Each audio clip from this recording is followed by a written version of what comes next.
la pantalla de la presentación. Bueno, gracias por avisarme, si no. Bueno, entonces decía, vamos a repasar lo que vimos hasta ahora.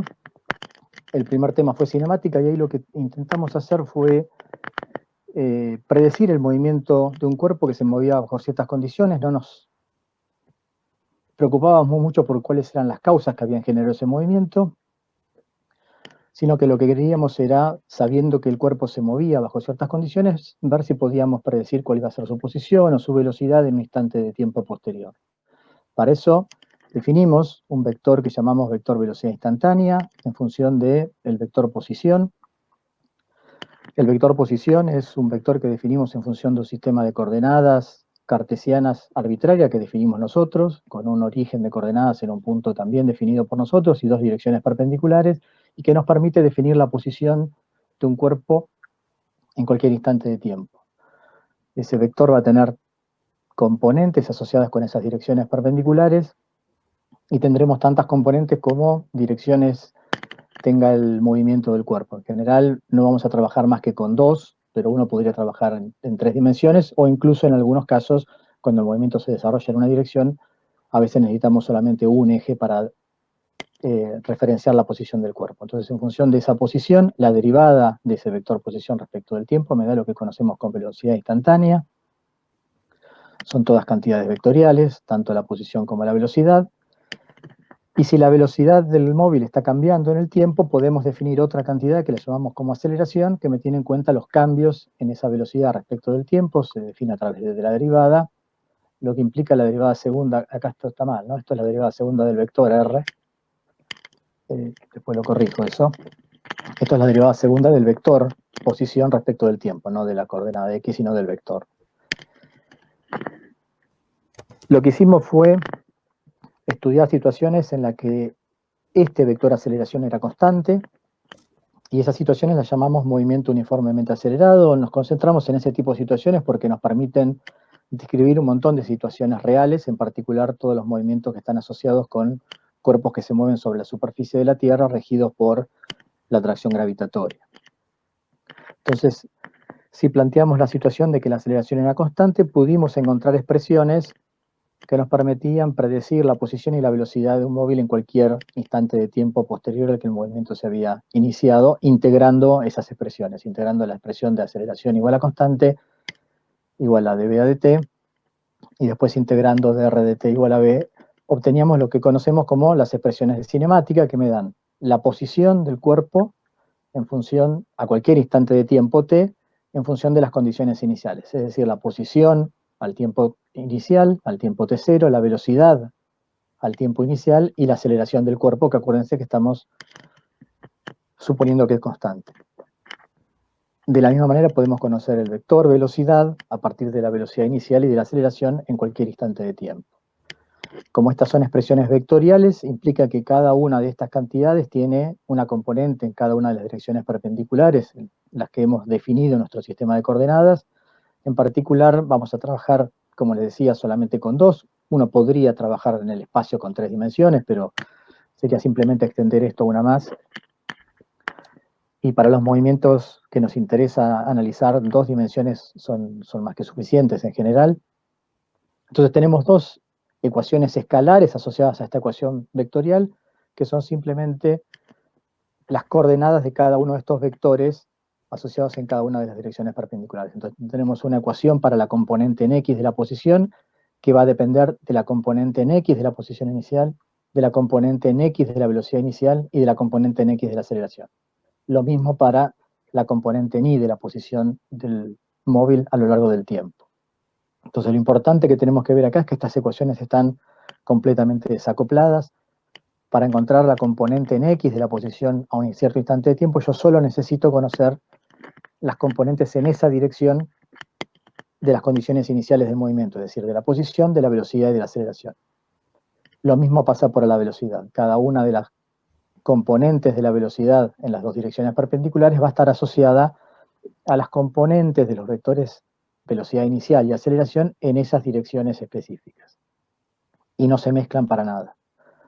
Entonces, estas ecuaciones me permitirán a mí conocer dónde se encuentra el móvil en un instante de tiempo determinado y qué velocidad tiene, si yo conozco cuáles son las condiciones iniciales. La única precaución que uno tiene que tener es que esto es una ecuación cuadrática y esto es una ecuación lineal, o estas son ecuaciones cuadráticas y lineales de una dimensión. El dominio de esas funciones es todos los reales, es decir, la función está definida para cualquier valor de t. Lo que tenemos que tener en cuenta es que cuando usemos estas ecuaciones para describir un movimiento en particular, ese movimiento va a estar limitado seguramente en el tiempo y esa restricción temporal, es decir, esa definición de lo que va a ser el dominio de la función para representar la situación física real que nosotros estamos queriendo analizar, lo tenemos que poner nosotros desde afuera. Entonces, si tenemos un cuerpo que lo estoy tirando hacia arriba, llega a una determinada altura y después caiga al piso, bueno, yo pondré como tiempo inicial el tiempo cero, entonces ya el dominio va a estar definido solamente para los reales positivos y va a haber un límite superior para ese tiempo que va a ser el momento en el que el cuerpo choque contra el piso. Una vez que el cuerpo chocó contra el piso, estas ecuaciones de movimiento dejan de ser válidas porque el cuerpo deja de moverse. Entonces yo no puedo calcular con esta ecuación, si bien las ecuaciones son cuadráticas y me permiten hacer la cuenta, la posición del cuerpo una hora después de haberlo tirado. Tengo que limitar la validez de la ecuación en función de cuáles son las condiciones reales que estoy queriendo representar. Entonces, como decíamos, el ejemplo más clásico del movimiento uniformemente acelerado es el que se produce cuando tiramos un objeto, ya sea lo que se conoce como tiro vertical o tiro oblicuo, eso va a depender de en qué dirección es que lo tiramos.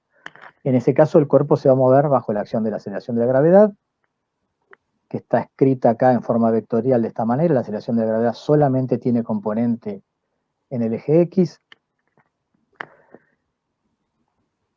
en el eje Y, la componente en el eje X es 0, solamente tengo componente en la dirección J, del versor J, es decir, en la dirección Y, y esa componente tiene el valor de menos 9,8 metros sobre segundo cuadrado, lo que conocemos como la aceleración de gravedad. Es decir, que el movimiento será uniformemente acelerado en la dirección y será movimiento lineal uniforme o rectilíneo uniforme en la dirección X.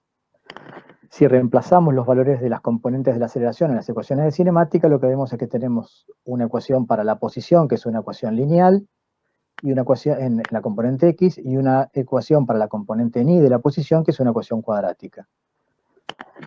Si queremos resolver entonces un problema, lo que debemos conocer, para saber la posición final del cuerpo después de un cierto intervalo de tiempo, cuál era la posición que tenía inicial y con qué velocidad el objeto fue lanzado.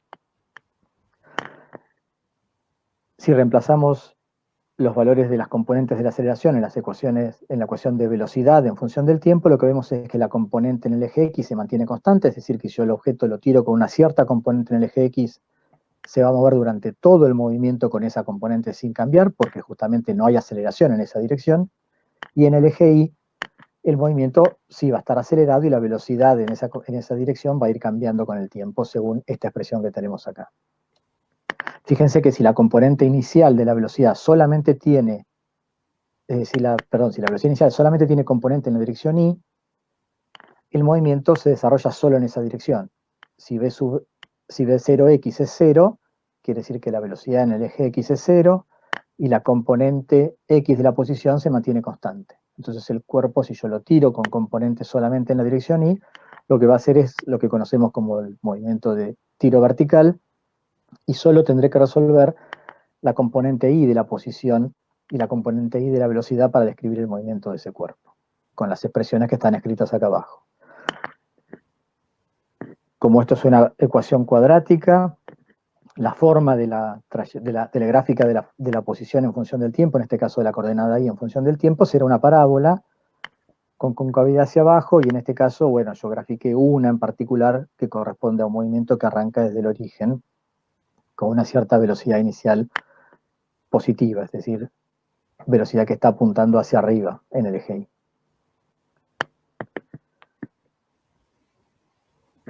Entonces veamos un ejemplo muy sencillo. Este es un ejercicio que está en la práctica, de cómo tenemos que aplicar las ecuaciones de cinemática si queremos conocer alguna información en cuanto al movimiento de un cuerpo. Entonces, en el ejemplo este, ahí tenemos una moto que debe cruzar una zanja. Para que pueda pasar sobre ella, se ha construido una rampa con una inclinación de 10 grados. Si la distancia horizontal que desea atravesar la moto para alcanzar el otro lado es de 7 metros, ¿con qué velocidad debe abandonar la rampa? Entonces, en realidad acá lo que me están preguntando no es cuál va a ser la posición final, sino que lo que me están diciendo es, bueno, si yo conozco cuál es la posición inicial y cuál es la posición final, ¿qué velocidad inicial necesito para que ese movimiento cumpla con esas condiciones de posición inicial y posición final? Entonces, lo que tenemos que hacer siempre es identificar cuál es la información que tenemos. Para empezar, sabemos que es un movimiento que se va a desarrollar según la aceleración de la gravedad, o sea que la aceleración del cuerpo va a ser 0 en el eje X, menos 9,8 metros sobre segundo cuadrado en el eje Y. Entonces ya identificamos a sub X y a sub Y. Podemos escribir entonces las ecuaciones de posición en función del tiempo, ya reemplazando las coordenadas de la aceleración. De esa forma, en el eje X tenemos una ecuación lineal y en el eje Y una ecuación cuadrática. Entonces, lo que nos va a interesar conocer a nosotros en este ejercicio es determinar la velocidad inicial, o sea, la componente X y la componente Y de la velocidad inicial. ¿Qué información conocemos? Bueno, sabemos que la moto parte de un punto, salta y llega al otro lado a una distancia de 7 metros. Entonces lo que vamos a hacer es definir un sistema de coordenadas donde vamos a elegir el origen de manera tal que la posición de ese origen del sistema de coordenadas coincida con la posición de la moto en el punto inicial, para hacerlo un poco más sencillo. Yo podría elegir el sistema de coordenadas con origen en cualquier lado, pero voy a elegirlo de forma tal que la posición x0 y 0 de la moto, es decir, cuando el movimiento empieza, cuando el lugar donde está la rampa sería, coincida con el origen. Entonces, de esa forma, el vector R0, X0 en Y y 0 en J, es igual al vector nulo, es decir, la posición del origen de coordenadas en mi sistema de referencia. Respecto de ese sistema de coordenadas, la posición final va a ser el punto donde la moto cae. La moto salta de acá, hace el salto y cae por acá. Entonces, ¿dónde va a caer la moto? Va a caer en un punto que está a la misma altura desde la que había saltado, pero 7 metros más adelante. Es decir, que la posición final, el vector R, que me da la coordenada X y la coordenada Y de la moto en algún cierto instante de tiempo, que no sé cuál es, no sé en cuánto tiempo se desarrolló eso, pero es el tiempo que tardó en saltar la rampa, va a ser 7, 0. Entonces el vector R inicial es 0, 0, el vector R final es 7, 0, porque esta es la posición en la que cae la moto después de saltar. A 7 metros desde donde saltó y a la misma altura. Y la velocidad, que es lo que queremos conocer, lo vamos a escribir en función también de sus componentes cartesianas. El vector velocidad es v0x, v0y. Y como a mí la información que me están dando está relacionada con el ángulo que tiene la rampa, ese ángulo de la rampa va a ser el ángulo de la velocidad inicial. Entonces puedo escribir la velocidad inicial en función no de las coordenadas cartesianas, sino de las coordenadas polares de ese vector velocidad inicial. Entonces la componente en X del vector velocidad inicial será el módulo del vector por el coseno del ángulo comprendido con el eje X, que en este caso es 10 grados, y la componente en Y del vector velocidad inicial será el módulo del vector velocidad inicial por el seno del ángulo 10 grados. Entonces la velocidad inicial la puedo escribir de esta forma, es decir, esta es la componente en X de la velocidad inicial, esta es la componente en Y de la velocidad inicial. Entonces puedo reemplazar estas dos cantidades en las ecuaciones que me representaban el movimiento de la moto. Conozco la posición final, conozco la posición inicial, escribo la velocidad inicial en función del módulo de la velocidad inicial y del ángulo. El ángulo lo conozco, el módulo no. Y el tiempo que tarda en desarrollarse el movimiento no lo conozco. Entonces, cuando escribo las ecuaciones, lo que obtengo son dos ecuaciones, una que se corresponde con el movimiento en el eje X, una que se corresponde con el movimiento en el eje Y, donde tengo dos incógnitas, el módulo de la velocidad inicial y el tiempo. Entonces tengo un sistema de dos ecuaciones con dos incógnitas que puedo resolver de alguna de las formas que ustedes conocen. En este caso, como en uno está la incógnita tiempo está lineal y acá está cuadrática, lo que conviene hacer, como a mí lo que me interesa despejar es el módulo de la velocidad inicial, es despejar el tiempo de acá y reemplazarlo en esta ecuación. Entonces eso es lo que vamos a hacer, despejamos el tiempo será 7 metros sobre B0 coseno de 10, reemplazo eso acá, y a lo que llego es a esta expresión de acá. De acá entonces fíjense que la única incógnita que me queda es el módulo de la velocidad inicial. Acá se me va a simplificar, así que simplemente de acá, si paso esto sumando al otro lado, velocidad multiplicando, esto dividiendo, puedo hacer un poquito de álgebra y despejar cuánto vale el módulo de la velocidad inicial. Si hacen las cuentas, y si yo no me equivoqué en esas cuentas, el módulo de la velocidad inicial les va a dar 14,16 metros sobre segundo. Entonces recordemos que era lo que me preguntaba el problema, ¿con qué velocidad debe abandonar la rampa? Entonces, este es el módulo de la velocidad. La velocidad con la que debe abandonar la rampa será esta de acá, B0x, B0y, o escrita de esta forma. Entonces tenemos que expresar la velocidad inicial en forma vectorial, usando ahora las coordenadas polares que conocemos de la velocidad inicial, es decir, su módulo y su ángulo. La velocidad inicial será 14,16 metros sobre segundo coseno de 10 en i, más 14,16 metros sobre segundo seno de 10 en j, que le termina dando este resultado de acá. Entonces, ejercicio de cinemática 1, en general son todos ejercicios de aceleración constante, tengo que identificar la aceleración, y después identificar a ver cuáles son las condiciones iniciales del problema que conozco y cuáles son los datos que me faltan. En función de eso, puedo escribir las dos ecuaciones en cada una de las dos direcciones perpendiculares y después resolver. En algunos casos tal vez tenga que usar alguna información adicional relacionada con la velocidad. Acuérdense que tenemos también ecuaciones que me dan la velocidad en función del tiempo. Entonces podría ser que en algún problema necesite también utilizar las ecuaciones de velocidad en función del tiempo para tener alguna información extra del problema. Bueno, díganme si hay algo que no va quedando claro, les genera alguna duda. Yo si no, sigo, pero los escucho. Lo que hicimos después fue estudiar lo que se conoce como las leyes de la dinámica, que están expresadas a partir de las leyes de Newton. Las leyes de Newton son leyes que se conocen como empíricas, es decir, que no son leyes que se pueden demostrar, sino que están basadas en la experimentación, y que lo que nos permiten de alguna manera relacionar la causa sobre el efecto en cuanto al cambio de movimiento de un cuerpo. Las leyes de Newton son tres. La primera se conoce como ley de inercia, y dice que si un objeto no interactúa con otros objetos en el universo, es posible definir un sistema de referencia en el que el objeto se mueve con aceleración cero, es decir, con velocidad constante. Y a este sistema lo vamos a llamar sistema de referencia inercial. La definición de este sistema de referencia inercial es fundamental para poder aplicar todas las leyes de la mecánica después. Siempre que apliquemos la ley de Newton, tenemos que estar parados en un sistema de referencia inercial. Por eso la primera ley es la que me establece cuáles son los sistemas de referencia válidos desde los cuales yo puedo aplicar las leyes de la mecánica, es decir, las leyes de Newton. Para nosotros, todos los movimientos que se desarrollen sobre la superficie de la superficie de la Tierra misma va a ser un sistema inercial. Y además, cualquier sistema de referencia que se mueva con velocidad constante respecto a un sistema inercial también es un sistema inercial. Entonces, la primera ley me define un sistema de referencia especial que se conoce como sistema de referencia inercial y desde el cual yo me tengo que parar para poder aplicar el resto de las leyes. Un enunciado alternativo de la primera ley de Newton es que en ausencia de fuerzas y cuando se ve desde un sistema de referencia inercial, un objeto en reposo se mantiene en reposo y un movimiento continúa en movimiento con velocidad constante.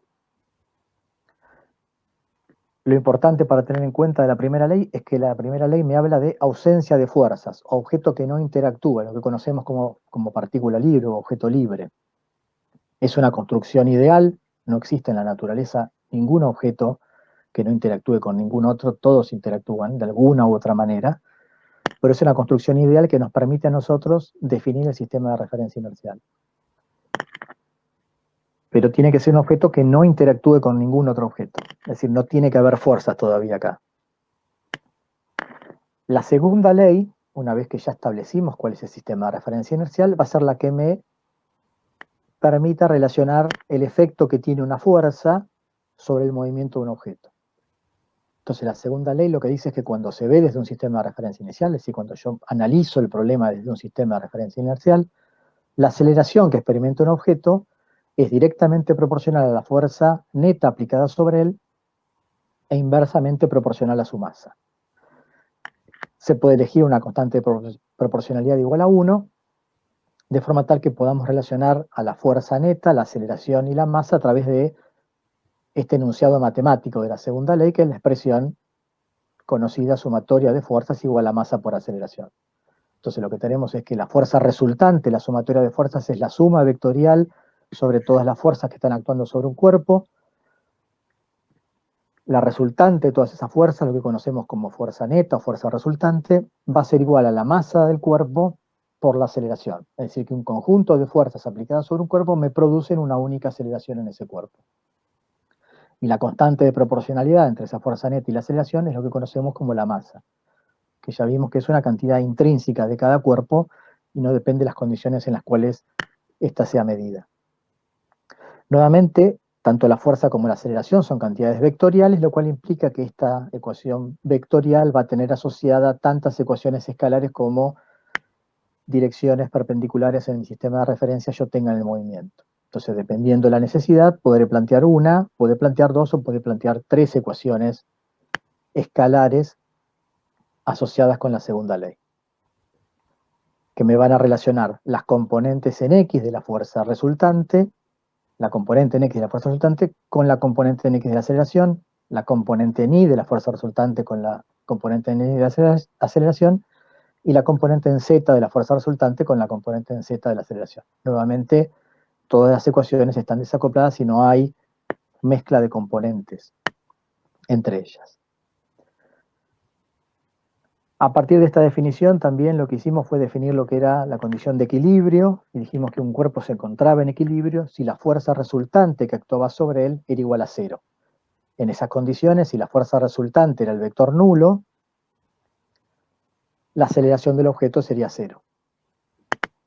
Y ahí vuelvo a insistir con una cosa que ya dije, eso no es un caso particular de la primera ley. Que la fuerza resultante sea igual a 0 no es lo mismo que decir que no haya fuerza sobre el objeto, ¿no? Si no, entraría en un bucle y podría definir la primera ley a partir de la segunda. Entonces, la primera ley habla de cuando no hay fuerzas, cuando la suma de las fuerzas me da 0, eso lo puedo resolver a partir de la segunda ley. Es sutil la diferencia, pero es importante, y si no, entraría en una contradicción en cuanto a la forma en la que están definidas las leyes de Newton. Finalmente tenemos una tercera ley, que se conoce también con el nombre de ley de acción y reacción, y lo que me dice es que las fuerzas en la naturaleza siempre aparecen de a pares. Entonces yo tengo dos objetos que están interactuando, el objeto 1 le va a ejercer al objeto 2 una fuerza que llamamos F12,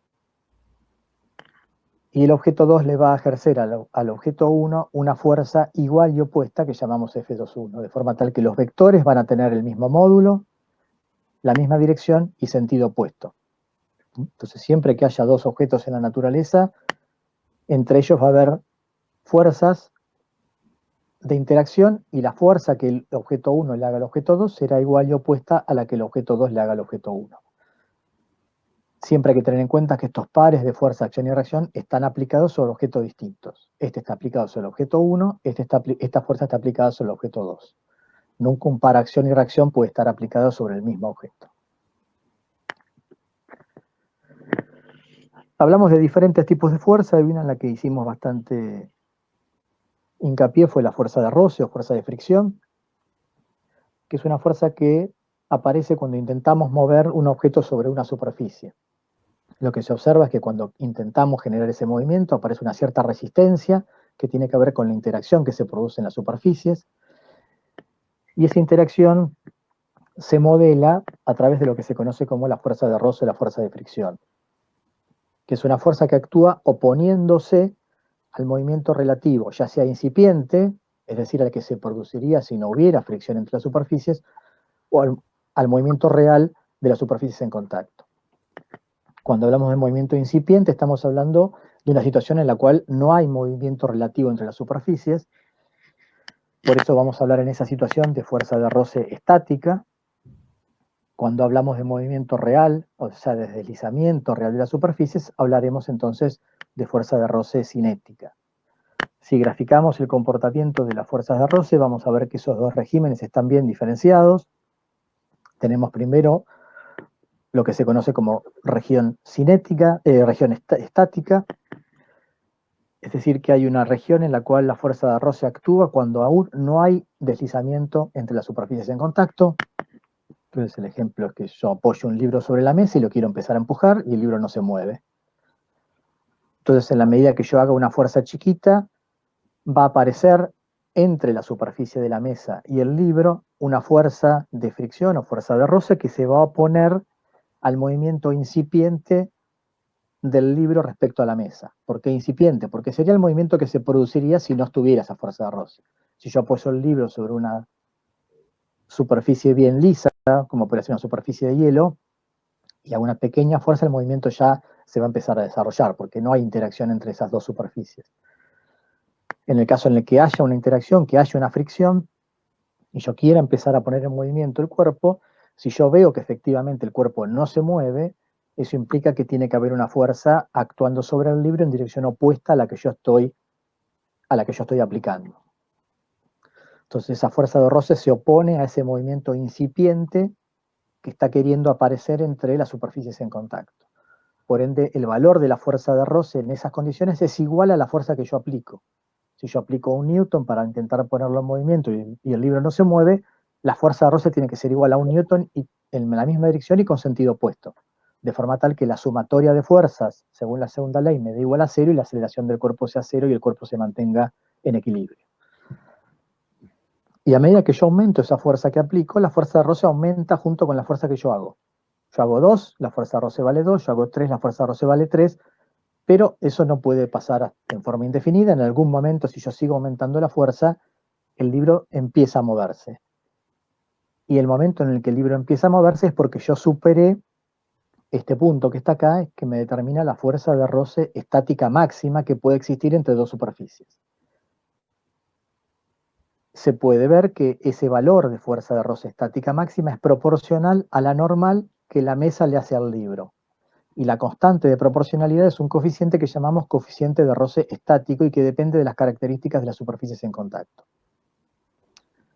Entonces, si yo supero ese valor de fuerza de roce estática máxima, voy a empezar a generar deslizamiento del libro respecto de la mesa, y ahí cambia la condición, cambia el régimen de fuerza de roce y pasamos a tener una condición de lo que se conoce como región cinética, en la cual la fuerza de roce ahora pasa a tomar un valor constante. Y la fuerza de roce que experimenta ahora el libro respecto a la superficie que se está deslizando, sigue oponiéndose al deslizamiento relativo entre la superficie del libro y la superficie de la mesa, pero ahora tiene un valor constante que también es proporcional a la normal que la mesa le hace al libro, pero con otra constante de proporcionalidad que cumple la condición siempre de que es menor ese coeficiente de roce cinético que el coeficiente de roce estático. Y eso es lo que ustedes habrán experimentado si alguna vez quieren mover un placar muy pesado, lo que más les cuesta es ponerlo en movimiento. Les cuesta superar este límite de coeficiente de fuerza de roce estática máxima. Una vez que el mueble se empieza a mover, mantenerlo en movimiento es más fácil, porque la fuerza de roce cinética es menor. Entonces, como dijimos, la dirección de la fuerza de roce sobre el objeto es paralela a la superficie con la que el objeto está en contacto, y el sentido es opuesto al desplazamiento real o incipiente entre superficies. Entonces, acuérdense siempre, la fuerza de roce no se opone al movimiento, la fuerza de roce se opone al deslizamiento relativo entre las superficies en contacto. Muchas veces vamos a encontrar que la fuerza de roce es la responsable de que un cuerpo se mueva, como pasa cuando caminamos, por ejemplo. Entonces vamos a ver un ejemplo, parecido a uno que ya hice, pero le hice un pequeño cambio al ejercicio. Acuérdense que este ejercicio ya lo habíamos resuelto, es un ejercicio de la práctica. Tengo dos bloques, uno de 5 y sobre él hay uno de 2. ¿Alguien decía algo o no? Esos bloques están apoyados sobre una mesa sobre la cual no hay roce. Vamos a suponer que esta mesa es una mesa sobre la cual no hay fuerza de fricción, pero sí hay fuerza de fricción entre la superficie de los dos bloques. Y me dicen que el coeficiente de fricción estático entre esos bloques vale 0,3. Entonces la idea es calcular cuál es la fuerza máxima con la que yo puedo tirar del bloque de arriba para que los dos bloques se muevan juntos. Acuérdense que antes el problema lo habíamos planteado con la fuerza aplicada sobre el bloque de abajo. Ahora le hice un pequeño cambio, que nos va a servir un poco como excusa para pensar cuál es el planteo general que tenemos que hacer en este tipo de ejercicios donde queremos aplicar las leyes de Newton. Entonces ahora el problema consiste en que la fuerza está aplicada sobre el bloque de arriba y yo quiero ver cuál es la fuerza máxima que puedo hacer para que los dos bloques se muevan juntos. Entonces, como siempre, lo primero que hay que hacer cuando uno quiere plantear un problema que va a resolver a partir de las leyes de Newton, lo que tiene que hacer es lo que se conoce como el diagrama de cuerpo libre. En el diagrama de cuerpo libre lo que hacemos es aislar a nuestro elemento de estudio del resto de lo que lo rodea y hacer un diagrama con flechas que me indiquen cada una de las fuerzas que están actuando sobre ese cuerpo. Entonces fíjense que yo dibujé 3 diagramas de cuerpo libre acá. ¿Por qué 3 diagramas de cuerpo libre? Bueno, porque yo puedo analizar a lo que le pasa al bloque de arriba, por un lado, puedo analizar lo que le pasa al bloque de abajo, por otro, como bloques independientes, pero como yo estoy planteando la condición en la que los bloques se van a mover juntos, esto se va a mover como un todo. Entonces yo puedo pensar que esto es un único bloque y analizar el problema del bloque, un bloque más grande que tenga una masa total de la suma de las masas de cada uno de los bloques. Eso porque estoy pensando que los bloques van a moverse juntos. La pregunta es ¿por qué los bloques se mueven juntos? Si yo estoy haciendo una fuerza solamente sobre el bloque de arriba. Bueno, eso va a quedar claro a partir del diagrama de cuerpo libre de cada uno de los bloques. Entonces, antes de ver el diagrama de los dos bloques juntos, miremos el diagrama de cada uno de los bloques. Pensemos en el bloque de arriba, el bloque de 2 kilogramos, el bloque verde. ¿Qué fuerzas están actuando sobre ese bloque? Bueno, hay una fuerza externa que estoy haciendo yo, esto podría ser, no sé, un hilo, una tensión, pero yo le puse F. Estoy tirando con una cierta fuerza F hacia la derecha. La Tierra obviamente atrae al bloque hacia abajo, una fuerza que denominamos P, le puse un subíndice M minúscula, porque estoy hablando del bloque chico. Y la superficie sobre la cual el bloque está apoyado le va a ser una fuerza normal, también vertical, pero en este caso apuntando hacia arriba. Esa fuerza la hace el bloque de 5 kilogramos. Esa fuerza la llamamos normal sub M chica. Y como hay una fuerza de roce entre estos dos bloques, existe fricción, cuando yo tire de este bloque hacia allá, la tendencia de este bloque va a ser a deslizar sobre el bloque de abajo hacia la derecha. Entonces va a aparecer una fuerza de fricción hacia la izquierda, que si estamos en las condiciones en que los dos bloques se mueven juntos, deberá ser una fuerza de roce cinética estática, porque no debería haber deslizamiento entre los bloques. Entonces, esta fuerza se está oponiendo al movimiento incipiente que habría entre la superficie de los bloques. No va a haber un deslizamiento real, porque yo me voy a plantear en la condición en la cual los bloques se mueven juntos. ¿Qué pasa en el bloque de 5 kilogramos? Bueno, hay una fuerza peso, ¿no? La Tierra está trayendo también el bloque de 5 kilogramos con una fuerza peso hacia abajo, que llamamos P sub M mayúscula. La superficie de la mesa sobre la cual está apoyado le va a hacer una normal, que llamamos normal mayúscula. Y ahora tenemos que pensar que 2 de las fuerzas que se hacían sobre el bloque de 2 kilogramos, las hacía el bloque de 5. Entonces, por tercera ley de Newton, tiene que haber una reacción a esas 2 fuerzas que el bloque de 2 le haga al bloque de 5. Esta normal sobre el bloque de 2 la hacía el bloque de abajo. Entonces el bloque de arriba le va a hacer al bloque de abajo una fuerza igual y opuesta, que es esta normal prima que está acá. Normal sub M chica prima, igual y opuesta a esta.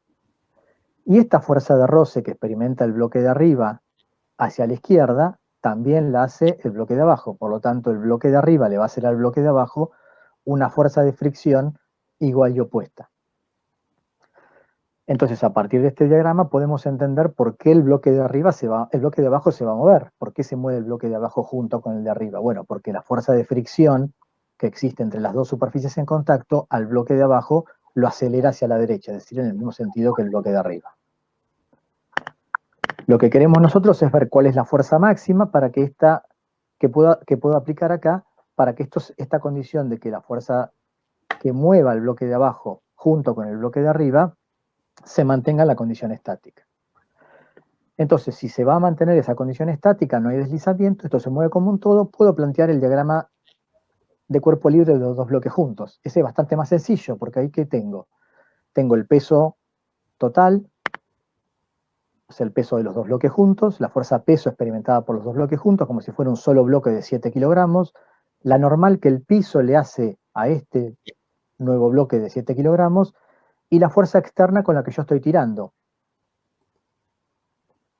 Y acá las fuerzas de fricción no aparecen porque son fuerzas internas, fíjense que son iguales y opuestas, se cancelarían. Esta normal y esta normal prima no aparecen, ¿por qué? Porque son fuerzas internas, se cancelarían. Yo lo que tengo que mirar son las fuerzas externas sobre mi sistema. En este caso mi sistema, al ser las dos masas, las fuerzas internas por las cuales interactúan los dos cuerpos ahora no aparecen, porque los dos forman parte de mi sistema. Entonces se cancela. Entonces, si planteamos la sumatoria de fuerzas para este bloque, en el eje Y va a estar en equilibrio, o sea, la sumatoria de fuerzas me va a dar 0, y en el eje X la única fuerza que tengo es la fuerza externa que yo estoy aplicando. Entonces, el módulo de esa fuerza tendrá que ser igual a la masa, que en este caso es la suma de las masas de los dos cuerpos, por la aceleración en el eje X del sistema, es decir, de los dos bloques juntos. ¿Bien? ¿Qué pasa ahora entonces con el bloque de abajo? El bloque de abajo se mueve debido a la fuerza de fricción que experimenta por interacción con el bloque de arriba. Entonces, si planteamos la sumatoria de fuerzas en el eje X para el bloque de abajo, la única fuerza que aparece es la fuerza de roce estática, y si yo lo que quiero es plantear la condición máxima, lo que voy a plantear es la condición de fuerza de roce estática máxima. ¿Qué cuánto valía? Habíamos visto que valía mu estático por la normal. Ahora bien, esta fuerza de roce, ¿sobre quién se está realizando? La fuerza de roce la experimenta el bloque de arriba, y la reacción a esa fuerza de roce es la que estamos analizando nosotros acá. Entonces, cuando yo quiero calcular cuánto vale esta fuerza de roce, la tengo que pensar mirando el bloque de arriba. Por lo tanto, lo que dijimos era que la fuerza de roce era proporcional a la normal que la superficie le hacía al cuerpo que se estaba deslizando o que estaba en incipiente deslizamiento. Entonces, la normal que va a aparecer acá, fíjense que es la normal M', es decir, la normal que experimenta el bloque de arriba, a pesar de que yo estoy calculando la fuerza de roce sobre el bloque de abajo, pero no es la fuerza de roce entre el bloque de abajo y el piso. En ese caso aparecería la normal que experimenta el bloque de abajo. Como yo estoy calculando la reacción a la normal que experimenta la fuerza de roce del bloque de arriba, la normal que aparece acá es la normal del bloque de arriba. Eso después piénsenlo bien, no sé si ahora se dan cuenta, pero es un problema, es una equivocación muy común que tienen a la hora de resolver este tipo de ejercicios. Cuando plantean mu estático o la normal, y como yo estoy calculando la fuerza sobre el bloque de abajo, pongo la normal esta, la normal del bloque de abajo. Y esta normal del bloque de abajo va a estar asociada con la fuerza de roce que experimentaría este bloque con el piso sobre el cual está apoyado. Y yo lo que estoy analizando es la fuerza entre estos dos bloques. Entonces lo que tengo que mirar es la fuerza de roce que aparece sobre el bloque de arriba. Por eso la normal que aparece acá es M chica por G, es decir, 2 kilogramos por la gravedad. Y no la normal del bloque de abajo. No sé si eso lo ven. Profe, Sí, eso es más que todo porque menciona que son los dos bloques, ¿no? eso es porque yo estoy analizando lo que pasa ahora sobre cada bloque por separado. Entonces, hay una interacción que es la fuerza de roce. ¿Cómo puedo calcular la fuerza de roce? Bueno, si es dinámica la calculo como mu estático para normal, ya sabemos. Pero ¿qué normal es la que tengo que poner ahí? Es la normal que experimenta el bloque sobre el que está experimentando el deslizamiento respecto al piso sobre el cual está apoyado. Entonces, en este caso, como la interacción se da entre estas dos superficies, para mí este es el piso y este es el bloque que desliza. O estaría por deslizar, porque en este caso no hay deslizamiento. Entonces, la normal que yo tengo que poner para calcular esta fuerza de roce, que es igual a esta, porque son acción y reacción, tiene que ser la normal que experimenta el bloque de arriba. Entonces, cuando yo la pongo acá en esta ecuación que me está dando la dinámica del bloque de abajo, tengo que pensar en la normal que experimenta el bloque de arriba, porque esta fuerza de roce está asociada con la interacción entre estas dos superficies, no entre esta y esta, es decir, entre el bloque de 5 y el piso. Ujú. Si hubiera roce acá, entonces habría una fuerza de roce hacia atrás, o sea, hacia la izquierda sobre este bloque, y esa fuerza de roce sí la calcularía como mu estático o mu cinético si estuviera deslizando por la normal M grande, o sea, la normal de este bloque. Pero eso sería para la fuerza de roce entre la mesa y el bloque este de 5 kilogramos. Como yo ahora estoy analizando la interacción entre estos dos, tengo que mirar siempre al bloque que está arriba, sobre el cual se está realizando la fuerza de roce. Esta que está acá es la reacción a esa fuerza de roce. Entonces, cuando yo calculo esta, me tengo que acordar que la que estoy calculando es esta, que es la que se hace sobre el bloque de arriba. Por lo tanto, la normal es la del bloque de arriba. No sé si eso lo ven. Si no, piénsenlo y después lo podemos discutir más en detalle. Pero es una cuestión en la que muchas veces se equivocan. Y acá ponen, en vez de poner 2 kilogramos por G, ponen 5 kilogramos por G. Y de hecho la normal del bloque de abajo ni siquiera es 5 kilogramos por G, es más grande. Porque fíjense que si yo calculo la normal, cuando hago el diagrama de cuerpo, la sumatoria de fuerzas en el eje Y, me aparece la normal prima acá también, del otro bloque. Pero en este caso lo que tengo que poner es la normal que experimenta el bloque de arriba, porque yo la fuerza rosa que estoy calculando es esta, es la que se hace sobre el bloque de arriba. Entonces ahora, sabiendo cuánto vale esta fuerza de roce, porque es la máxima, yo me estoy planteando la condición de aceleración máxima, por lo tanto planteo la fuerza de roce máxima que puede experimentar esto sin que haya deslizamiento, muy estático o normal, eso lo igualo ahora sí a la masa grande, porque yo estoy planteando la segunda ley para este cuerpo. Entonces esto es igual a su masa, 5 kilogramos, por la aceleración del cuerpo de 5 kilogramos máxima. Bien, entonces de acá puedo despejar cuánto vale la aceleración máxima que experimenta el cuerpo y reemplazar el valor de esta aceleración máxima, que va a ser mu estático por 2 kilogramos por G sobre 5 kilogramos, en esta ecuación de acá. Y de acá despejar el valor de la fuerza máxima que se puede hacer sobre el sistema para que no deslice. Finalmente, entonces la expresión que obtengo para la fuerza máxima que puedo hacer es esta de acá. Si hacen las cuentas con los números que yo puse en el ejercicio, es 8,23. ¿Se entendió o todavía les cuesta este tipo de cosas? Se entendió, profe. ¿Sí? Bueno, si este tipo de ejercicios todavía le encuentran alguna duda, díganos y por ahí después cuando hagamos el repaso de la parte práctica podemos volver sobre ejercicios de este tipo y resolverlo de nuevo en detalle. Lo siguiente que vimos fue otro tipo de movimiento, que es lo que es el movimiento circular, es decir, cuando una partícula describe una trayectoria circular. En esas condiciones definimos una nueva velocidad que está asociada con la rapidez con la que el cuerpo va barriendo un ángulo, y eso lo definimos velocidad angular, como la derivada del ángulo que el cuerpo describiendo el movimiento circular barre en función del tiempo, y vimos que eso lo podemos escribir en función de la rapidez, es decir, del módulo de la velocidad tangente. Fíjense que llamo B al módulo de la velocidad es un vector que es tangente a la trayectoria en todos los puntos, es igual a la rapidez dividido el radio de la circunferencia que está describiendo. Y definimos también la aceleración angular como la derivada de la velocidad angular respecto del tiempo o la derivada segunda del ángulo respecto del tiempo al cuadrado. Cuando una partícula está describiendo entonces un movimiento circular, lo que podemos ver es que a la aceleración ahora en general la podemos descomponer en dos direcciones perpendiculares, y esas direcciones perpendiculares vamos a definir en función de la dirección de la velocidad, es decir, la dirección tangente a la trayectoria y la dirección radial. Esas dos componentes me van a definir dos direcciones perpendiculares para cada instante de tiempo. Esas direcciones van a ir cambiando con el tiempo, pero yo puedo sacarle como una foto a una cierta posición de la partícula y definir en ese punto en particular esas dos direcciones y descomponer la aceleración en una componente tangencial y una componente radial. Lo que vimos es que la componente radial, también conocida a veces como aceleración centrípeta, tiene que ver con el cambio en la dirección del vector velocidad y se puede escribir como la rapidez dividido al cuadrado dividido el radio o la velocidad angular al cuadrado por el radio.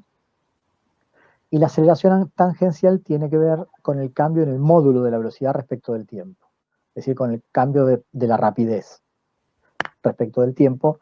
También lo podemos escribir teniendo en cuenta la relación entre el módulo de la velocidad y omega, la velocidad angular, como R por la derivada de omega respecto de t, o sea, R por alfa, o sea, R por la aceleración angular.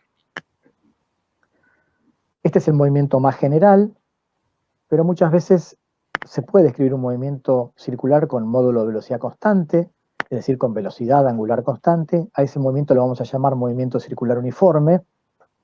Y lo que se ve es que en ese caso la aceleración tangencial es cero, porque si omega es constante, eso implica que el módulo de la velocidad es constante. Y si el módulo de velocidad es constante, esta derivada me da cero, es decir, que la aceleración tangencial es cero.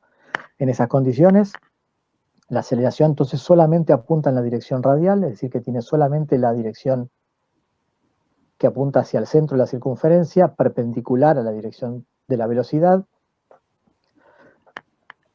que llamamos aceleración centrípeta. Entonces, en un movimiento circular uniforme solamente tengo aceleración centrípeta.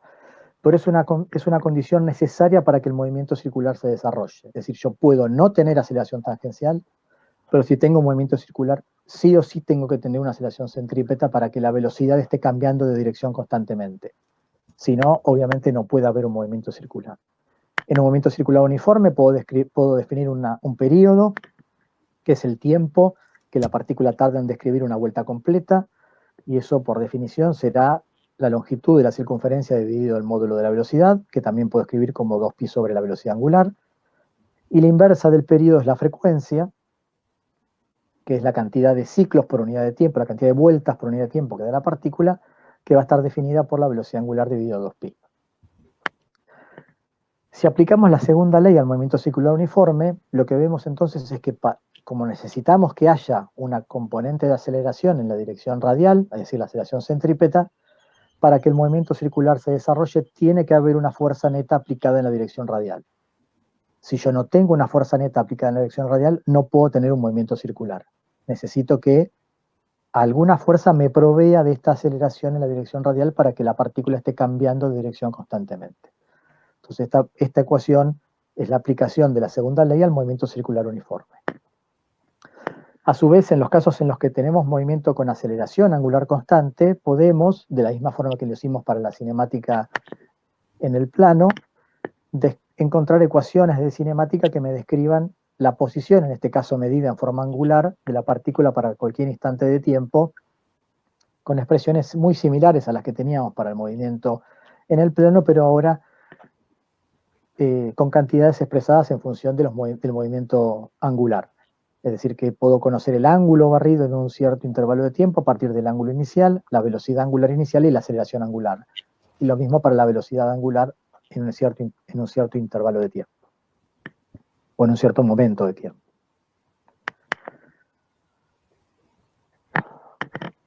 Entonces, un ejemplo muy sencillo de movimiento circular. Lo que tenemos es un disco apoyado sobre una mesa que está describiendo un movimiento circular uniforme, es decir, con velocidad angular constante o rapidez constante. Esa masa, ese disco de masa m, está unido a una cuerda inextensible de masa despreciable, y el extremo de la masa pasa por un agujero que está en el medio de la mesa, y en el otro extremo hay un cuerpo de masa m mayor que está colgando en equilibrio. Entonces, acá le faltarían las patas, pero supónganse que esto es una mesa, tenemos un disco con un hilo atado, el hilo pasa por un agujero que está acá, y del otro extremo del hilo cuelga una cierta masa m mayúscula. Esta masa está en equilibrio, y este disco está girando con velocidad angular constante, describiendo una trayectoria circular. Entonces lo que me pide el ejercicio es que calculemos la rapidez con la que gira el disco. Entonces, de nuevo, lo que tenemos que hacer siempre en este tipo de ejercicios es aislar cada uno de los cuerpos que aparecen en el problema y realizar el diagrama de cuerpo libre de los mismos.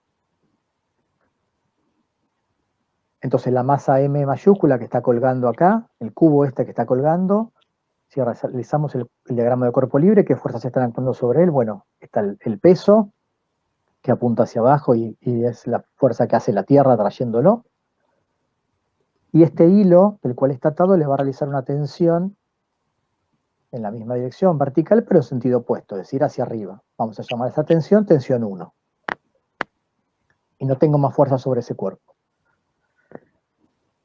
Sobre el disco que está girando sobre la mesa, ¿qué fuerzas tendré? Bueno, tendré también la fuerza peso, que es la fuerza de atracción gravitatoria que hace la Tierra sobre el disco, la normal, que la mesa le hace al disco, en sentido opuesto al peso, Y la tensión, que si yo ahora lo que hago es congelar el movimiento en algún momento en particular, lo que voy a hacer es elegir la dirección radial como la dirección X en este sistema de coordenadas, es decir, que la tensión va a apuntar en aquella dirección. Esta dirección corresponde a la dirección radial del movimiento circular, ¿sí? Que es la dirección del hilo.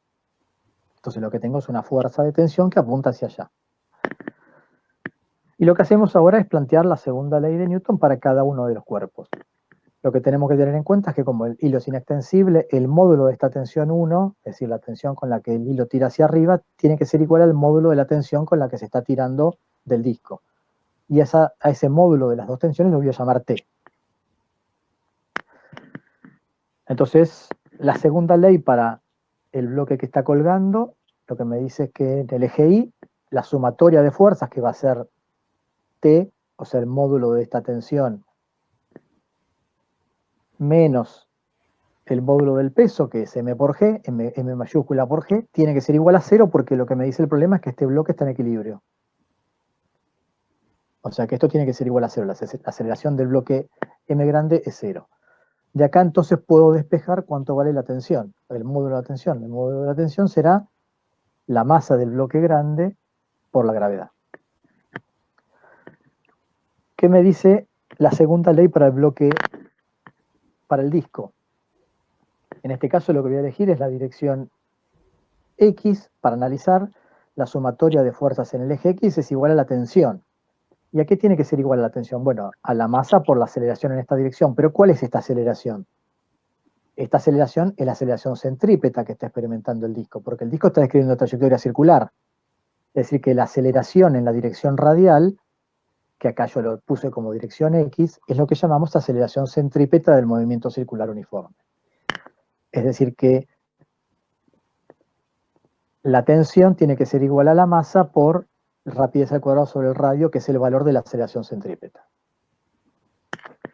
De acá entonces puedo despejar cuánto vale la rapidez del disco en función de la tensión. Será la raíz cuadrada de la tensión por el radio de la circunferencia dividido la masa. Y como el valor del módulo de la tensión ya lo habíamos calculado de la condición de equilibrio del otro bloque, que era la masa grande por G, puedo reemplazar acá y acá obtengo el valor de la rapidez con la que el disco está describiendo la trayectoria circular uniforme. Entonces fíjense que el problema es extremadamente sencillo. Este es un problema que se podría tomar en el parcial, un problema de este tipo. La resolución, fíjense que me llevó 2 líneas, ¿no? Una vez que uno identifica el diagrama de cuerpo libre y las condiciones de movimiento de cada uno, es decir, uno en equilibrio y el otro acelerado en forma centrípeta, es decir, con un movimiento circular uniforme, la resolución es casi instantánea, no tengo que hacer ni cuentas prácticamente. Pero, digamos, un paso importante siempre en este tipo de ejercicios es realizar en forma correcta el diagrama de cuerpo libre. Una vez que uno realizó en forma correcta el diagrama de cuerpo libre, después lo que tiene que hacer es llevar esto a las ecuaciones de las leyes de Newton, pero ahí es muy difícil equivocarse, si este diagrama está bien, porque lo que hay que hacer es ver, bueno, en cada dirección cuáles son las fuerzas que aparecen. A lo sumo lo que tendría que hacer es descomponerlos si las fuerzas tienen componente en las dos direcciones. En este caso en particular no necesitaba ni siquiera hacer eso. Bueno, seguimos. Cualquier cosa me paran, ¿eh? Lo siguiente que hicimos fue analizar un enfoque distinto para resolver problemas de movimiento de cuerpos. Y fue utilizando los conceptos de trabajo y energía. Entonces definimos el trabajo que realiza una fuerza como una integral de línea de la fuerza a lo largo de la trayectoria sobre la cual varía el punto de aplicación de la fuerza. Esta es la expresión general de la definición de trabajo. En el caso particular de que la fuerza fuera constante, la fuerza sale afuera de la integral, entonces esto me queda como el producto escalar entre la fuerza y el desplazamiento. Este producto escalar lo puedo escribir como el producto de los módulos de los vectores por el coseno del ángulo comprendido entre los dos. Entonces lo que vemos acá en principio es que el trabajo es un escalar que puedo calcular a partir del módulo de la fuerza y del desplazamiento que experimenta el cuerpo en función de cómo sea el ángulo entre esos dos vectores. Por ende, dependiendo de cómo sea ese ángulo, el trabajo que haga una fuerza podrá ser positivo o podrá ser negativo. Si el ángulo θ está entre menos pi sobre 2 y pi sobre 2, el trabajo será positivo. Si el ángulo está entre pi sobre 2 y menos pi sobre 2, el trabajo será negativo. En el caso particular de que la fuerza esté en una sola dirección, tengamos una fuerza aplicada, por ejemplo, en el eje X, la integral esta de línea se reduce a una integral de una variable, y esta integral definida de una variable podemos interpretarla gráficamente como el área bajo la curva f en función de x. Entonces a veces el trabajo lo podremos calcular también en forma gráfica a partir del área bajo la curva. Si f es constante, f sale afuera de la integral y el trabajo lo podemos escribir como fx por el delta x. Acá de nuevo queda evidente que si los dos apuntan en la misma dirección, o sea, si fx y delta x tienen el mismo signo, el trabajo es positivo. Si apuntan en sentido opuesto, el trabajo que hace la fuerza será negativo. Y el trabajo lo entendimos como una forma de transferir energía hacia o desde el sistema. Lo que vimos es que cuando nosotros hacíamos trabajo sobre un sistema, lo que podíamos producir era un cambio en la rapidez del sistema. Entonces nos preocupamos por tratar de entender cómo se relacionaba el trabajo que uno podía hacer sobre un sistema en función del cambio en esa rapidez.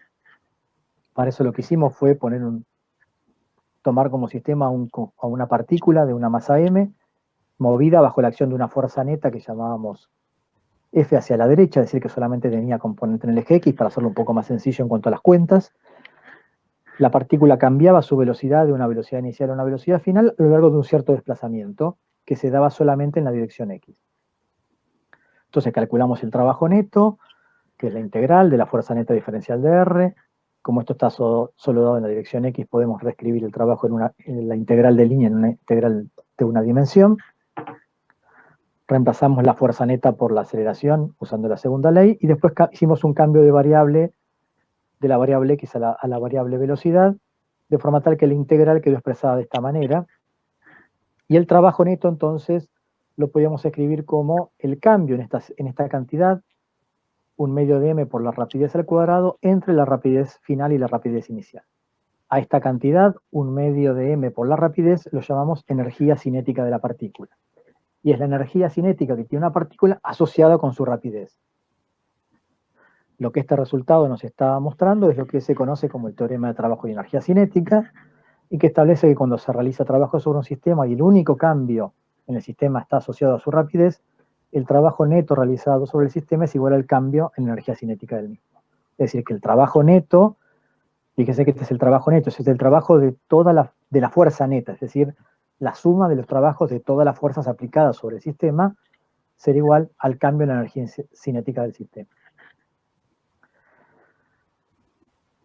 Después de eso lo que hicimos fue analizar ciertas fuerzas y definir un tipo de fuerza particular que llamamos fuerzas conservativas.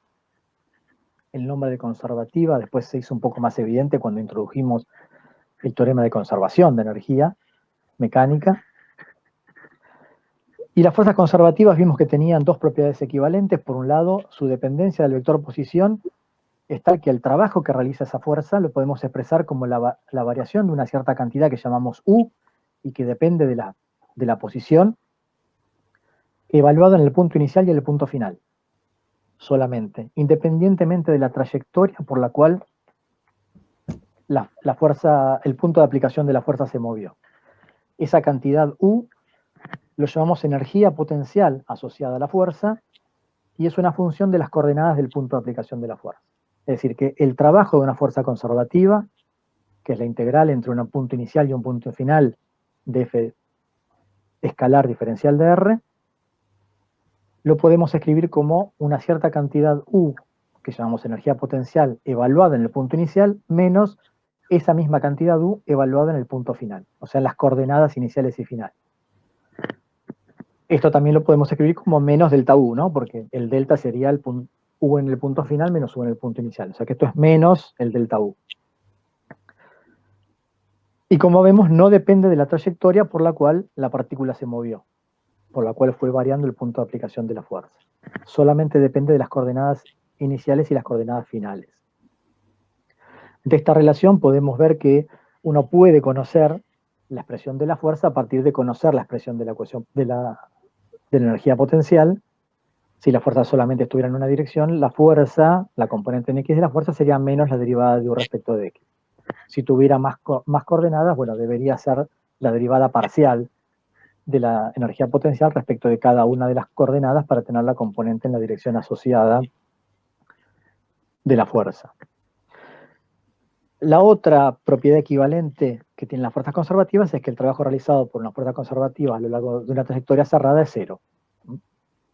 Es decir, que si A es igual a B, si es una trayectoria cerrada, este trabajo neto es cero, porque A es igual a B y esta diferencia me da cero. Vimos cómo era el trabajo de la fuerza de atracción gravitatoria y vimos que era una fuerza conservativa porque podíamos definir una energía potencial asociada al sistema masa-tierra, que era igual a mg por I, donde I es la distancia, es decir, lo que conocemos como altura, lo que definimos como altura de un cuerpo sobre la superficie de la Tierra, es decir, que la energía potencial gravitatoria depende solo de la altura respecto de la superficie de la Tierra a la cual se encuentra un cuerpo. Y también vimos que una masa unida a un resorte,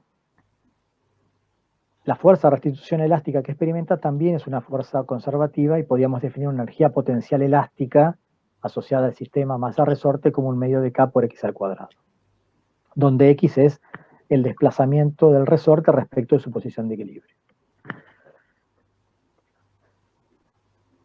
Y definimos, ahora que teníamos estas dos energías, la cinética y la potencial, a la energía mecánica como la suma de estas dos cantidades.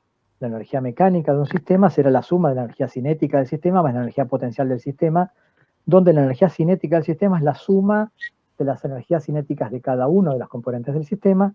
La energía potencial será la suma de todas las energías potenciales existentes en mi sistema.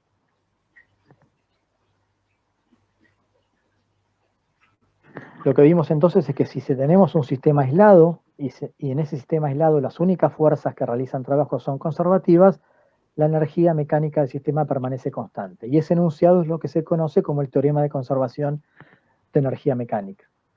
Uno de los varios teoremas de conservación que vamos a ver a lo largo de la materia.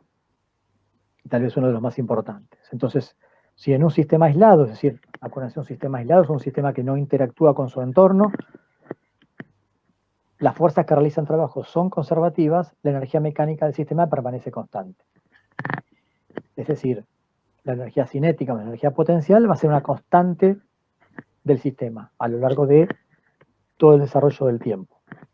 O escrito de otra manera también, delta K más delta U igual a cero, ¿no? Son formas equivalentes de decir lo mismo. Si queremos definir la energía total de un sistema, nos va a faltar un término más. La energía total del sistema va a ser la energía mecánica más la energía interna, es decir, la energía cinética más la energía potencial más la energía interna, y la energía interna, acuérdense que es una energía que está asociada a la temperatura del sistema. Si en un sistema no hay fuerzas conservativas haciendo trabajo,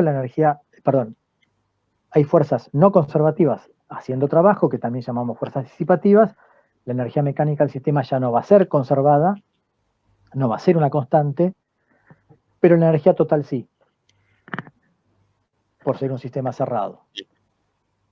Podemos entonces escribir al trabajo de las fuerzas no conservativas como la variación de la energía mecánica del sistema, es decir, la variación de energía cinética más la variación de energía potencial. Entonces, si tengo fuerzas no conservativas realizando trabajo sobre un sistema, va a haber un cambio en la energía mecánica del sistema y ese cambio o esa variación de energía mecánica del sistema se va a ver transformada en energía interna. Lo que se gane o lo que se pierda de energía mecánica va a pasar a energía interna del sistema. Finalmente definimos una cantidad que llamamos potencia, que es una cantidad que nos va a interesar a los fines muchas veces tecnológicos de medir qué tan rápido puede una cierta fuerza realizar trabajo, y definimos la potencia como el límite entre, con delta t tiende a 0, del cociente entre el trabajo realizado en un cierto intervalo de tiempo. Es decir, la derivada de omega respecto de t, o sea, la derivada, perdón, de w respecto de t, que es la velocidad con la que se realiza el trabajo. La potencia lo que me dice es qué tan rápido una cierta fuerza puede realizar una cierta cantidad de trabajo. El diferencial de omega, si lo escribimos en función de su definición, perdón, diferencial de omega no, diferencial de w, esto es trabajo W, lo podemos escribir como F, producto escalar de R de T, como de R de T es la velocidad, la potencia la podemos entender también como el producto escalar de la fuerza por la velocidad. Y en el caso particular de que la fuerza y la velocidad sean paralelos, a la potencia la podemos escribir como el módulo de la fuerza por el módulo de la velocidad. Entonces, ¿cómo podemos utilizar este nuevo enfoque de trabajo y energía para conocer algunas propiedades de movimiento de un sistema? Vamos a ver acá otro ejemplo distinto a uno que hicimos, pero también muy parecido. Lo que tenemos es una pelotita que se deja caer por una pista con una cierta curvatura y después recta, sin roce desde una altura h. Al final de la pista lo que tengo es un resorte que está unido a una pared, de forma tal que la pelotita llegará al resorte y va a producir una cierta compresión en el resorte. La pregunta que me hacen es cuál es la compresión máxima que va a sufrir el resorte. Entonces, lo primero que tenemos que tener en cuenta es que cuando analicemos problemas utilizando el enfoque de trabajo y energía, acuérdense que dejamos de trabajar con el modelo de partícula y pasamos a trabajar con el modelo de sistema. Y yo necesito, si a mí lo que me interesa es aplicar el teorema de conservación de energía mecánica, tener un sistema aislado. Un sistema aislado del entorno. Entonces, para poder aplicar el teorema de trabajo y de conservación de energía mecánica, lo que necesito es definir un sistema aislado. ¿Cuál va a ser entonces mi sistema aislado? Bueno, mi sistema aislado tendrá que incluir, obviamente, a la pelotita, la pista, porque la pelotita está interactuando con la pista, el resorte, porque el resorte y la pelotita van a interactuar, y a la Tierra, porque la Tierra está interactuando también con la pelotita a través de la fuerza gravitatoria. Entonces, mi sistema aislado va a ser el conjunto de pelotita, pista, resorte y Tierra. Esto es un sistema aislado sobre el cual nadie está haciendo un trabajo externo, ni hay ninguna interacción desde afuera. Y dentro de ese sistema, las fuerzas que están haciendo trabajo, ¿cuáles son? La fuerza de atracción gravitatoria que hace la Tierra sobre la pelotita, que es una fuerza conservativa y a la cual le puedo asociar una energía potencial. Y la fuerza de restitución elástica que el resorte va a hacer sobre la pelotita cuando el resorte entra en contacto con él. La fuerza de restitución elástica también es una fuerza conservativa y también puedo asociarle una fuerza, una energía potencial. La otra fuerza que va a estar actuando en el sistema va a ser la fuerza normal. Pero fíjense que la fuerza normal que la pista le hace a la pelotita siempre es perpendicular a la trayectoria. Por lo tanto, no hace trabajo. Es decir, que las dos únicas fuerzas que van a hacer trabajo son la de atracción gravitatoria y la restitución elástica. Como las dos son conservativas y puedo asociarlas a energía potencial, estoy dentro de las condiciones del teorema de conservación de energía mecánica, por lo tanto, la energía mecánica de mi sistema tiene que permanecer constante. En cualquier momento en el que yo me pare y analice mi problema, la energía mecánica total del sistema, energía total sí mecánica del sistema, entendida como la suma de energía cinética del sistema, más suma de todas las energías potenciales, tiene que valer lo mismo. Entonces, eso es lo que yo voy a hacer para poder resolver el problema que me están planteando, que es cuál es la compresión máxima que va a experimentar el resorte. ¿Qué es lo que voy a hacer? Me voy a parar en una situación inicial y en una situación final para evaluar las energías mecánicas en esos dos puntos y después igualarlas, porque yo sé que tienen que valer siempre lo mismo. ¿Cuál va a ser la posición inicial? El instante inicial. El instante inicial va a ser el momento en el que yo suelto la pelotita desde acá arriba. Entonces la energía mecánica inicial va a ser la energía cinética inicial del sistema. La pelotita está en reposo, no tiene energía cinética. A la Tierra uno la considera en reposo, la pista está en reposo, el resorte está en reposo, la energía cinética del sistema es cero. La energía potencial gravitatoria inicial. La pelotita está a una cierta altura h. Si yo mido la altura respecto de este piso, voy a tener una cierta energía potencial asociada con la interacción entre la pelotita y la Tierra, que tendrá que ver con la altura a la cual la pelotita se encuentra. Esa energía potencial gravitatoria va a ser la masa de la pelotita por G por H. Y la energía potencial elástica en este caso va a ser cero, porque el resorte está en su longitud natural. No está ni comprimido ni estirado, o sea que no hay energía potencial almacenada en el resorte. Entonces la energía mecánica inicial es mg por h. ¿Cuál va a ser la condición inicial? Bueno, como yo lo que quiero conocer es cuál es la compresión máxima del resorte, me voy a parar en la situación en la que la pelotita cayó y comprimió el resorte hasta la compresión máxima. y congelo la situación ahí. Y ese es el punto final que voy a analizar. En ese momento, la pelotita está momentáneamente en reposo, porque cuando llega a la compresión máxima, se frena. Es decir, que la energía cinética del sistema es cero. La energía potencial gravitatoria es cero, porque está a la altura que yo definí como mi cero de energía potencial. Yo estoy midiendo la altura respecto a este piso, o sea que H, la altura en este punto es cero. No tengo energía potencial. Y la potencial gravitatoria. Y la energía potencial elástica final, ahora sí tengo energía almacenada en el sistema resorte-masa porque el resorte se comprimió una cierta cantidad que voy a llamar X máximo, que no lo conozco, que es justamente lo que quiero determinar, y la energía potencial asociada a esa compresión será un medio de K por X máximo al cuadrado. Entonces, esta es la energía mecánica inicial, esta es la energía mecánica final de mi sistema. Como yo estoy dentro de las condiciones del teorema de conservación de energía mecánica, esto tiene que ser igual a esto, o sea que esto tiene que ser igual a esto. Lo que hago simplemente es igualar estas dos cantidades. Igualo estas dos cantidades y despejo X máximo al cuadrado. O X máximo directamente. Si despejamos X máximo, paso acá dividiendo, el 2 multiplicando y aplico raíz. Y acá tengo cuánto vale la compresión máxima que experimenta el resorte. Entonces, de nuevo, fíjense, este también es un ejercicio del parcial, de trabajo de energía, bien podría ser un ejercicio de este tipo. Obviamente no va a ser este mismo, porque ya lo tienen resuelto, pero alguna variación de un ejercicio de este tipo. Y fíjense que se resuelve en 3 líneas y prácticamente sin hacer cuentas. O sea, ni siquiera hay posibilidad de que se equivoquen en las cuentas. ¿Qué otra cosa me pueden preguntar en este tipo de problemas? Bueno, me pueden preguntar, por ejemplo, ¿con qué rapidez la pelotita sale despedida por el resorte? Esa sería una pregunta que me podrían hacer. En ese caso, la condición inicial no cambia, lo que tengo que cambiar es cuál es la condición final que voy a plantear. Entonces, en la condición final yo no me voy a parar cuando el resorte estaba en la máxima compresión, sino que me paro en el cual el resorte vuelve a estar en su longitud natural y la masa sale despedida con una cierta velocidad ahora hacia la izquierda. Entonces, en la situación final, ¿qué es lo que tengo? Energía cinética asociada a la masa, un medio de la masa por la velocidad al cuadrado, la rapidez al cuadrado. Energía potencial gravitatoria, ¿tengo? No, porque sigo estando en la altura igual a cero, o sea que la energía potencial gravitatoria es cero. ¿Tengo energía elástica almacenada en el sistema resorte-masa? No, porque ahora el resorte volvió a estar en su longitud natural. Estoy en esta situación en la cual la masa sale despedida justo cuando el resorte está en su longitud natural, o sea que X ahora vale cero. La compresión, el estiramiento del resorte es cero.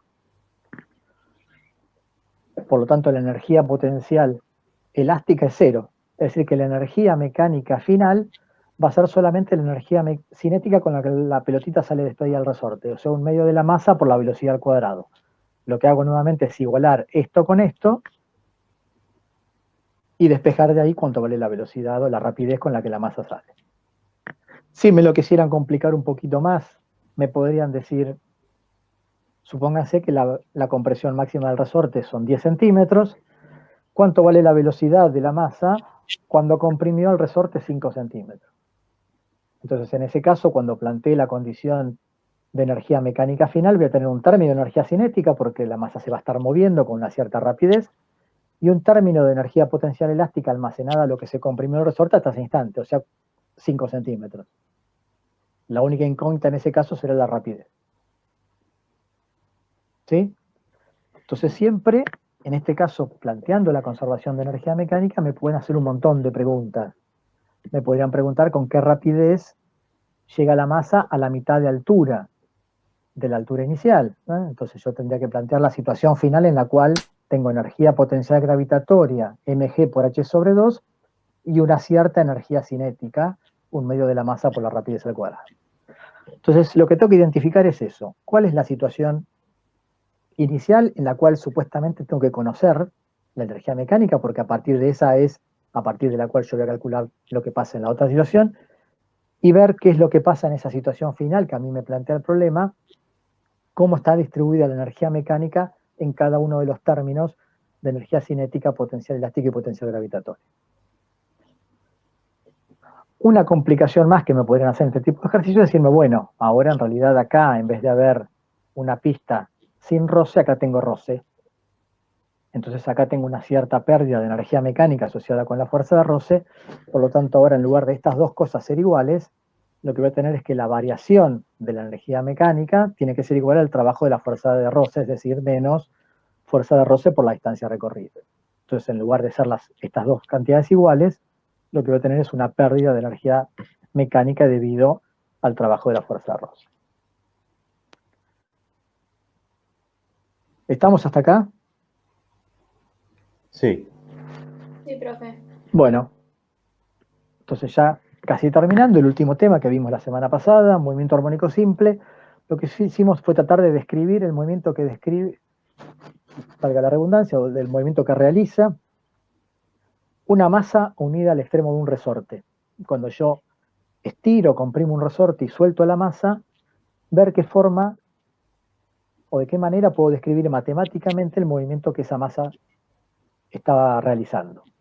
Entonces lo que hicimos fue escribir la segunda ley para la masa unida al resorte y lo que vimos que la expresión que obteníamos era una expresión de este tipo, y lo que hicimos, bueno, por una cuestión de simplificar un poco la ecuación, fue llamar a este cociente K sobre M omega cuadrado, y lo que llevábamos era lo que conocemos como una ecuación diferencial de este tipo que se conoce como ecuación del oscilador armónico, que me dice que la posición en función del tiempo será igual a la derivada segunda de la posición respecto del tiempo cambiada de signo multiplicada por una constante. Cualquier objeto que describa un movimiento que está representado por esta ecuación del oscilador armónico va a describir lo que se conoce como un movimiento armónico simple. Y vimos, y era muy sencillo de comprobar, que la solución del oscilador armónico está dada por una ecuación, por una función trigonométrica.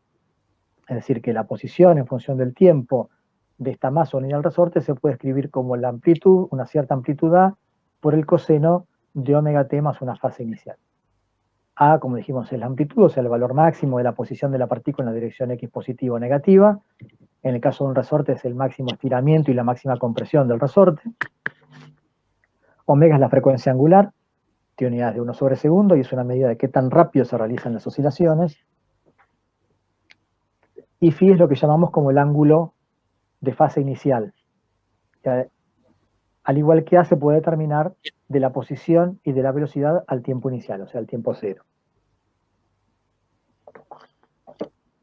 Si graficamos entonces el movimiento, la posición de la masa en función del tiempo, lo que tendremos es una función trigonométrica, en este caso coseno, de fase cero, que oscila entre A y menos A, o sea, entre un valor máximo y un valor mínimo simétrico respecto del punto en el cual el sistema se encuentra en equilibrio. Para este movimiento podemos definir también un periodo que va a ser igual a 2pi sobre la frecuencia angular. Como la frecuencia angular depende de la masa y de la constante del resorte, vemos que el periodo solamente depende de estas cantidades y no depende de la amplitud ni de la fase. Y la frecuencia es la inversa del periodo, me dice la cantidad de ciclos por segundo que realiza el movimiento, y también depende obviamente del cociente K sobre M. Como la fuerza de restitución elástica ya hemos visto que es una fuerza conservativa, la energía mecánica del sistema tiene que conservarse, y vimos que efectivamente si escribíamos la energía mecánica en función de la rapidez y de la posición que hemos encontrado ahora como expresiones de funciones trigonométricas, la suma de esta energía cinética más energía potencial me da una constante que es igual a un medio de K por A cuadrado o un medio de M omega cuadrado a cuadrado. Formas equivalentes de escribir la energía mecánica total del sistema masa-resorte. Vimos también que en el caso particular de un péndulo, si el desplazamiento angular respecto de la posición de equilibrio del péndulo es pequeño, del orden de menos de 10 grados, la ecuación que encontramos para la posición angular en función del tiempo también responde a la ecuación del oscilador armónico, de forma tal que el ángulo va a estar dado por una expresión del tipo una amplitud angular, en este caso por el coseno de omega t más phi, donde la frecuencia angular en este caso va a ser igual al cociente, a la raíz del cociente de la gravedad dividido, la aceleración de la gravedad dividido la longitud del péndulo. Podemos definir también un periodo para el péndulo que va a ser igual de la misma forma a 2pi sobre omega, en este caso como omega es igual a g sobre L, la expresión para el periodo de un péndulo será esta que está acá. Entonces tenemos dos tipos de movimiento el de una masa unida a un resorte y el de un péndulo con un pequeño desplazamiento angular, que vemos que describen un movimiento armónico simple y podemos describir de esta manera que hemos encontrado ahora. Entonces, veamos la resolución de un problema de este tipo, de un movimiento armónico simple. Lo que tenemos acá es un cuerpo de 2 kilogramos que se suspende de un resorte que cuelga verticalmente. Se observa que en su posición de equilibrio el resorte se estira 4 centímetros. El resorte después se coloca sobre una superficie horizontal sin roce, fijándose uno de sus extremos a una pared y el otro a un bloque de 5 kilogramos. Se aparta el bloque 10 centímetros de la posición de equilibrio y en instante t igual a 0 se lo suelta. De modo que comienza a oscilar describiendo un movimiento armónico simple. Entonces el problema me pide que determine la constante del resorte primero y que haya el periodo del movimiento oscilatorio del bloque y suponiendo que la elongación en función del tiempo está dada por esta expresión, que haya la amplitud y la fase inicial del movimiento. Entonces tengo dos situaciones distintas. En la primera lo que hago es colgar el bloque en forma vertical con una masa de 2 kilogramos unida a su extremo y lo que hago es bajarlo hasta encontrar la nueva posición de equilibrio. Lo que me dice el problema es que cuando se encuentra esa posición de equilibrio, el resorte se estiró 4 centímetros. Es decir, que desde la longitud natural, que era esta, hasta esta nueva posición de equilibrio en la cual el peso y la fuerza elástica están equilibradas, están igualadas, esta longitud que se estiró el resorte es 4 centímetros. Entonces lo que hacemos es el diagrama de cuerpo libre de la masa en esta nueva situación de equilibrio, planteamos la sumatoria de fuerzas, la fuerza de restitución elástica, acuérdense, menos K por I, el menos este siempre va, es parte de la fuerza, y tiene que ver con que se opone al desplazamiento, como en este caso el desplazamiento es negativo, la fuerza va a ser positiva, o sea, hacia arriba, este I es negativo, por lo tanto esto va a ser algo positivo, y la fuerza de atracción gravitatoria o el peso apunta hacia abajo, por lo tanto tiene un signo menos. Como está en equilibrio, esto es igual a 0, y de acá puedo despejar la constante del resorte, que es lo que primero me pedía el problema.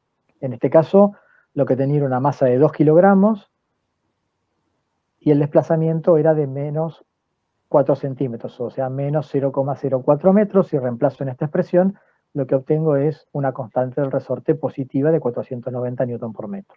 Entonces ahí queda respondida la pregunta A.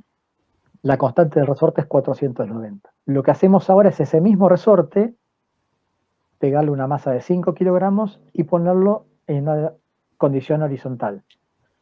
Estirarlo 10 centímetros y soltarlo desde este punto. El resorte entonces va a empezar a describir un movimiento armónico simple.